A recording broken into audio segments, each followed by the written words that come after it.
and we are calling it iPhone. Today, Apple... Popular for being the founder of Apple, Steve Jobs has cemented his position as one of the most intelligent tech moguls to have ever existed. And being intelligent pays well, since Jobs was worth a whopping $10.2 billion before he passed away in 2011. So let's look inside the $10.2 billion lifestyle of Steve Jobs before he died. It's safe to say that Jobs had a tough life.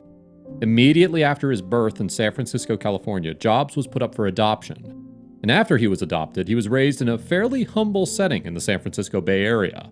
Jobs was always a bright child. He had a love for learning and exploring new things, and also developed a spiritual side after he traveled through India in 1974 seeking enlightenment and studying Zen Buddhism.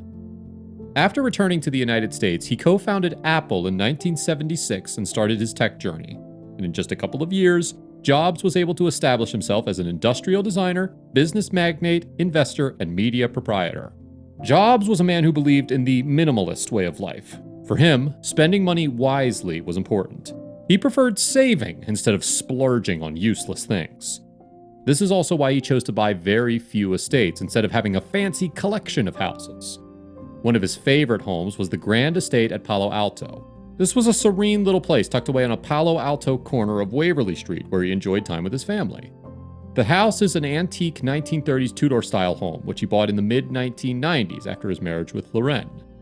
The estate is based on 5,768 square feet and includes 7 bedrooms and 4.5 bathrooms. The house is a great representation of the classic British country style and fits beautifully with the rest of the quiet neighborhood that it's based in. When Jobs decided to buy this house, people were surprised that a high-tech mogul would choose to live in a place in a neighborhood away from the city. But Jobs wanted his home in a peaceful place that would be away from the noise and stress of the city. Most people are not aware of this, but Jobs had another home that he didn't like very much. In fact, he hated it so much that he spent over a whole decade trying to demolish it. This house was located in the Woodside area of California, and stayed in possession of Jobs until he finally succeeded in destroying it before his death in 2011.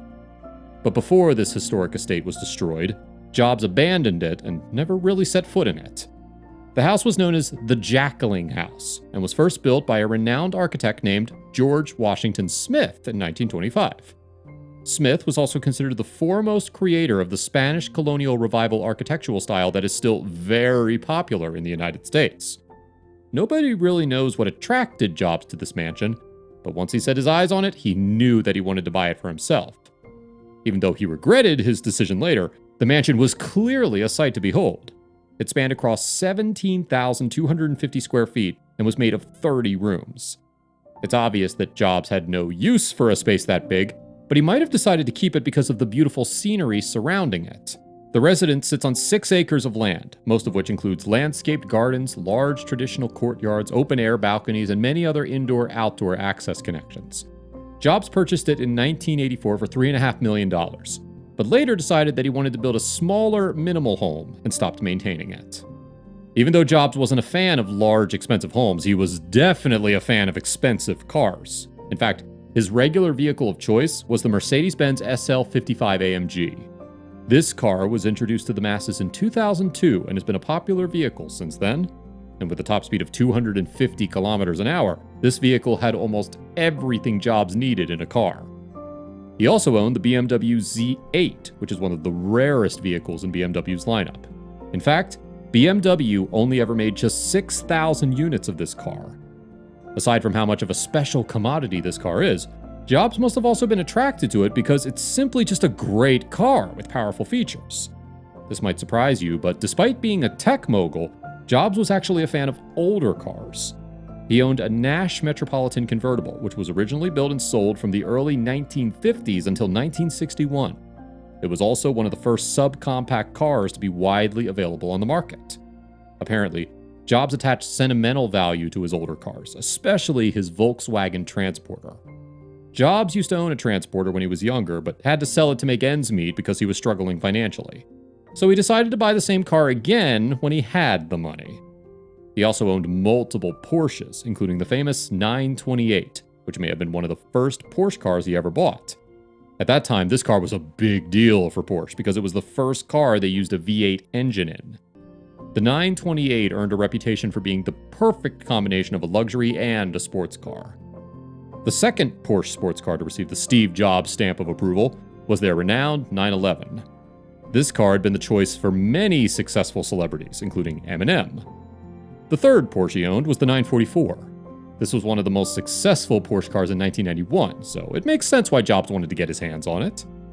He also added the little Fiat 650 Coupe to his collection of cars. It was produced from the mid-1960s to the early 1970s, and Jobs was probably drawn to its simple and clean design, since he was big on sturdy and simple cars.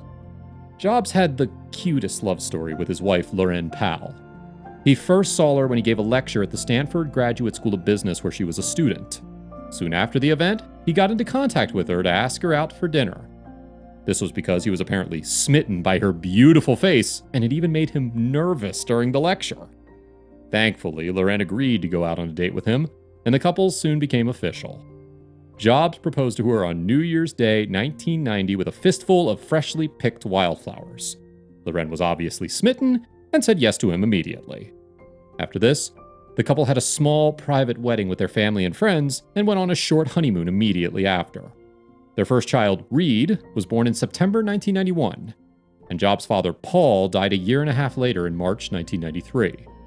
After this, Jobs and Powell had two more children. This included Aaron, who was born in 1995, and Eve, who was born in 1998. The family lived a comfortable life in their quiet Palo Alto home in California.